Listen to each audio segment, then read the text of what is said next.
आपनको नारे गोटे fake ID Instagram खोलिबे जोड़ा कि आपण डेट ऑफ बर्थ देबे 18 रु अधिक अकाउंट 18+ खोलथिले से अकाउंट को प्रथमे खोलिबे। खोला पले सर्च बार रे निज आईडी को सर्च करिवे। देन आपनको अकाउंट को फॉलो करिवे। देन आपनको अकाउंट को खोलबे। खोला परे आपनको नोटिफिकेशन पाकु जिवे। नोटिफिकेशन गला परे आपण देन रिव्यू पर क्लिक करके फॉलो बैक कर देबे। इंस्टाग्राम 3 लाइन रे क्लिक करके देन सेटिंग को जिवे। सेटिंग गला परे आपको अकाउंट प्राइवेसी पर क्लिक करेंगे। देन प्राइवेट को ऑफ करबा चेष्टा करेंगे। देन स्विच टू पब्लिक करेंगे। देन ऐड पेरेंट ऊपर क्लिक करेंगे।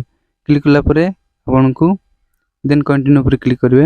आपन जो आईडी खोलते से आईडी को सेंड इनवाइट ऊपर क्लिक करेंगे। देन आपन डन कर देबे। डन ऊपर क्लिक कर देबे। एबे आपन 18+ आईडी को जिबे। सेठी आपन नोटिफिकेशन उठे आसीबो। देखंतु नोटिफिकेशन आसी से ऊपर क्लिक करबे। उठा लिखा आसी से ऊपर क्लिक करबे। देन एक्सेप्ट रे क्लिक करबे।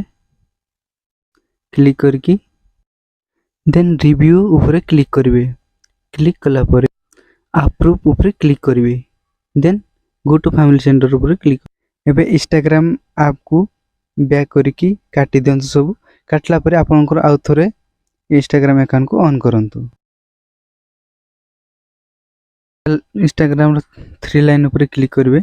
देन तड़क स्क्रॉल करके अकाउंट टाइप ऊपर क्लिक करेंगे। Then switch to professional account रे क्लिक करेंगे। देन नेक्स्ट ऊपर क्लिक करेंगे। देन डिजिटल क्रिएटर ऊपर क्लिक करके स्विच प्रोफेशनल अकाउंट रे क्लिक करेंगे। देन क्रिएटर ऊपर क्लिक करके नेक्स्ट ऊपर क्लिक करेंगे। देन नॉट नाउ ऊपर क्लिक करके बैक करके अकाउंट को आउथरे ओपन करंतु।